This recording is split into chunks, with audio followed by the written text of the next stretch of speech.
Perkenalkan, saya nama Teresia Mega Putri Sinurat, NIM C0E020007, Prodi Keuangan Daerah D4, Fakultas Ekonomi dan Bisnis. Baiklah, di sini saya akan membahas mengenai presentasi saya dari tugas pengantar akuntansi yang berjudul Siklus Akuntansi Posting Transaksi dan Neraca Saldo, yang dimana terdapat subpokok pembahasan, yaitu yang pertama posting transaksi ke buku besar, selanjutnya ada menyusun neraca saldo, dan yang terakhir posting transaksi dan menyusun neraca saldo. Baiklah, pertama saya akan membahas mengenai posting transaksi ke buku besar.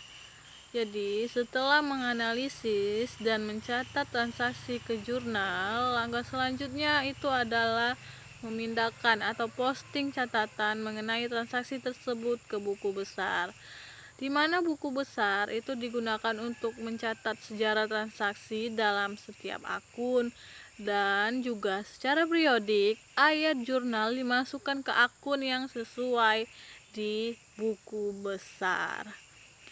Lalu, proses memindahkan debit dan kredit dari ayat jurnal ke dalam akun tersebut dilakukan dengan memindahkan atau posting, di mana debit dan kredit untuk setiap ayat jurnal diposting ke dalam akun dengan urutan sesuai pencatatan dalam jurnal, kemudian dipindahkan ke buku besar. Selanjutnya, contoh transaksi buku besar.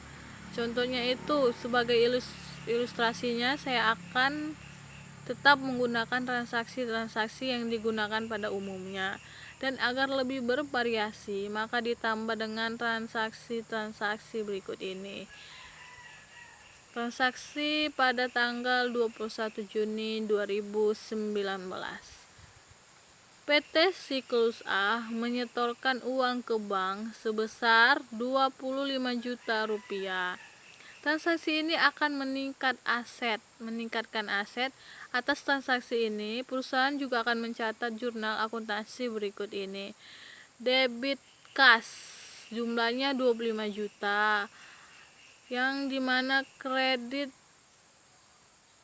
dengan modal melakukan investasi itu sebesar 25 juta rupiah. Selanjutnya, menyusun neraca saldo. Jadi, neraca saldo atau trial balance itu adalah daftar yang berisi saldo selisih antara total debit dan kredit setiap akun yang terdapat di buku besar utama atau general ledger pada tanggal tertentu. Tujuan membuat neraca saldo adalah mengetahui saldo masing-masing akun dan mengecek terjaganya keseimbangan PDA. Selanjutnya, neraca saldo itu juga terdiri dari dua kolom, yaitu kolom debit dan kolom kredit sebagaimana namanya. Kemudian, neraca saldo juga mencerminkan saldo setiap akun yang ada di buku besar utama pada tanggal tertentu. Dengan berbekal akun-akun yang terdapat di buku besar utama yang telah dibuat, berikut ini terdapat langkah-langkah dalam pembuatan neraca saldo, yaitu yang pertama, dengan cara menghitung saldo setiap akun di buku besar utama. Kedua, menuliskan nama-nama akun elemen aktiva, utang, modal, pendapatan, dan biaya secara berurutan sebagaimana terdapat di buku besar utama ke kolom nama akun. Selanjutnya, menuliskan masing-masing saldo yang ada di buku besar utama ke neraca lajur sesuai dengan nama akunnya. Selanjutnya, yang keempat, dengan cara menghitung total kolom debit dan kolom kredit, dan yang terakhir, mencocokkan total kolom debit dan kredit. Jadi, kesimpulannya, langkah awal penyusunan laporan keuangan pada akhir periode akuntansi adalah dengan membuat neraca saldonya, di mana neraca saldo tersebut berisi daftar saldo masing-masing akun yang terdapat di buku besar utama pada tanggal tertentu. Dan dengan membuat neraca saldo ini, perusahaan dapat mengecek keseimbangan PDA sebelum mengerjakan pencatatan lanjutan dalam penyusunan laporan keuangan. Kemudian, saldo dari akun-akun elemen aktiva dan elemen biaya seharusnya berada di sisi debit, sedangkan saldo akun-akun elemen utang, elemen modal, dan elemen pendapatan seharusnya berada di sisi kredit. Kemudian, ada juga posting transaksi dan menyusun neraca saldo. Jadi, posting proses akuntansi sesudah penjurnalan itu adalah mencatatnya ke dalam buku besar. Perlakuan pemindahan informasi transaksi dari jurnal ke buku besar itu disebut dengan nama posting. Misalnya, ref itu sama dengan nomor perkiraan berguna untuk mengelompokkan perkiraan, di mana perkiraan dan sebagai kode agar mudah mencarinya.